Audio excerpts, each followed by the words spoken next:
अंमली पदार्थाची विक्री करणाऱ्या 5 जणांना MIDC चुंचाळे पोलिसांनी बेड्या ठोकल्यात।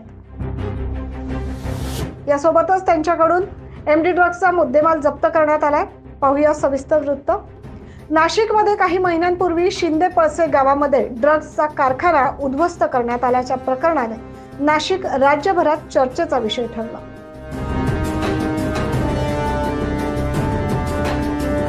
यातच पुन्हा एकदा असाच एक प्रकार नाशिकमधून समोर आला।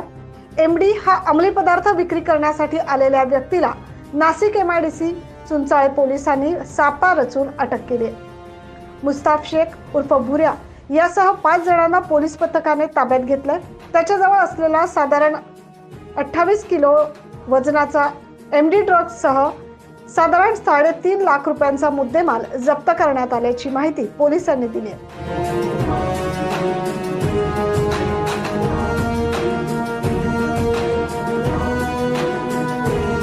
काल MIDC चुंचाळे परिसरामध्ये एक्सलो पॉइंट या ठिकाणी अंमली सदृश्य अंमली पदार्थाची विक्री होणार आहे अशी गोपनीय माहिती मिळाली होती।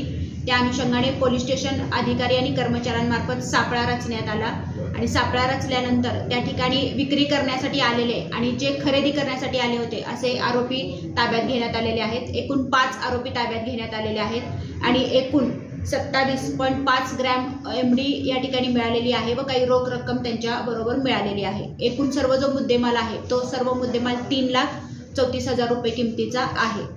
जे काही आरोपी या ठिकाणी अटक झालेले आहेत त्यांचं पूर्व रेकॉर्ड शोधण्याचं काम सुरू आहे। अजून त्यांच्यावरती पाठीमागचे गुन्हे अजून लक्षात आलेले नाहीयेत आणि पुढील जो तपास आहे तो या ठिकाणी सुरू राहणार आहे। यांनी MD कुठून आणलेली आहे, कुठल्या स्वरूपामध्ये ते विक्री करणार होते याबाबतचा तपास चुंचाळे चौकीमार्फत या ठिकाणी सुरू आहे। मॅडम, ही कारवाई कोणी केली? ही जी कारवाई आहे MIDC चौकीचे जे इंचार्ज आहेत PI Karande, PSI Sandeep Pawar, API Mughal e आणि जो DBचा स्टाफ आहे यांच्या मार्फत ही कारवाई झालेली आहे।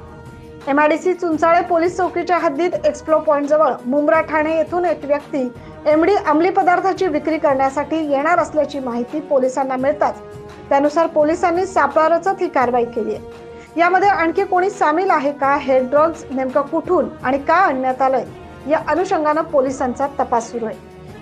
9 न्यूज महाराष्ट्रासाठी प्रतिनिधी प्रवीण काळबांडे।